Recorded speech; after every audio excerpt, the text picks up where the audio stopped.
Bismillah, sahabatku, saya sedang berada di Cordoba.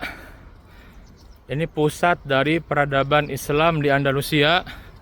Kota ini dibangun oleh Daulah Bani Umayyah kedua di Cordoba yang menyatukan umat Islam setelah berpecahan di masa kegubernuran, setelah penaklukan. Itu adalah sosok yang terkenal, Abdurrahman Ad-Dakhil. Inilah sang peletak peradaban di Andalusia, seorang anak muda yang umurnya baru 19 tahun. Ada yang menyampaikan 24 tahun ketika sampai ke sini. Dengan semangat tinggi, beliau bangun kembali peradaban di sini setelah hampir berakhir ya Islam di Iberia ini. Dengan kesungguhannya, tekad yang kuat, anak muda ini berhasil meletakkan fondasi untuk 8 abad kemudian. Di antara jejak peninggalan yang bisa kita lihat, kita saksikan adalah bangunan Masjid Agung Cordoba. Ini saya sedang berada di komplek ya Masjid Agung Cordoba. Bayangkan, ini masjid dibangun di masa Abdurrahman Ad-Dakhil, terus sampai kepada anak cucunya. Puncak jadi masa Abdurrahman An-Nasir dan Al-Hakam Al-Mustansir. Luar biasa. Ini masjid terbesar di dunia pada masanya. Arsitektur yang luar biasa ya, menunjukkan betapa umat Islam sudah mencapai puncak kemajuan yang luar biasa dari sisi arsitektur. Kita lihat ya. Ini dia Masjid Agung Cordoba.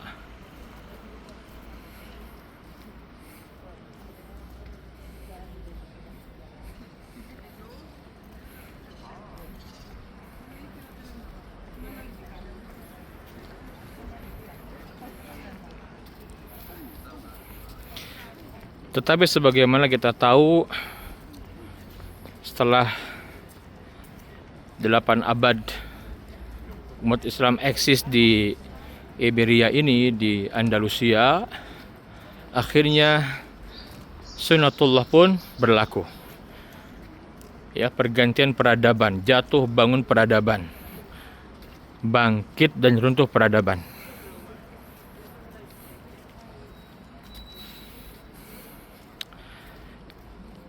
Watilkal ayyamu nudawiluha bainan nas.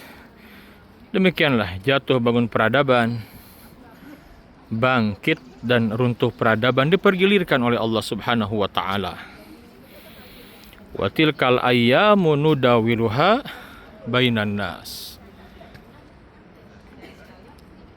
Demikianlah jatuh bangun peradaban, bangkit dan runtuh peradaban dipergilirkan di antara manusia sebagai ujian. Tetapi memang akhir peradaban Islam di Andalusia ini mengenaskan sekali ya. Ketika terakhir umat Islam di bawah kerajaan Granada, pengkhianatan rajanya Abu Abdillah, raja terakhir dari daulah atau dinasti atau kerajaan Granada, itu menyerahkan kunci istana kepada Raja Ferdinand dan Ratu Isabella pada 2 Januari 1492 Masehi atau di penghujung abad ke-15.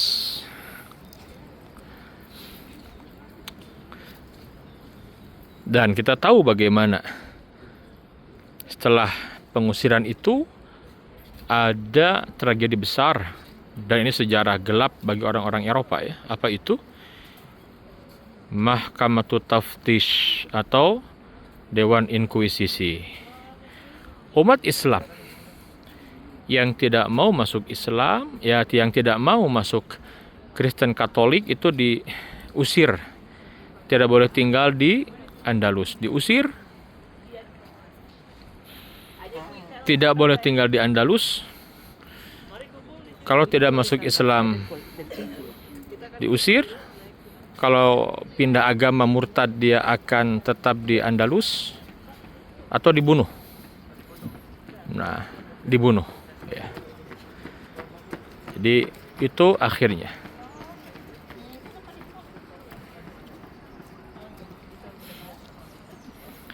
Nah, saudaraku, ternyata kenapa sampai tidak ada umat Islam satupun di abad ke 17 sampai abad ke 20, abad 21 baru ada lagi ya.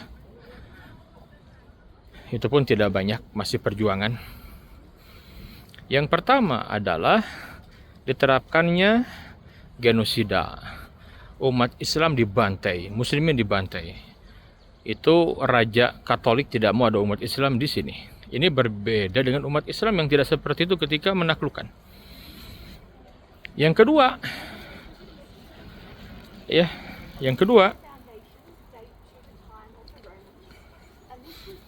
kita tahu bahwasannya agama Islam tidak boleh ada di sini.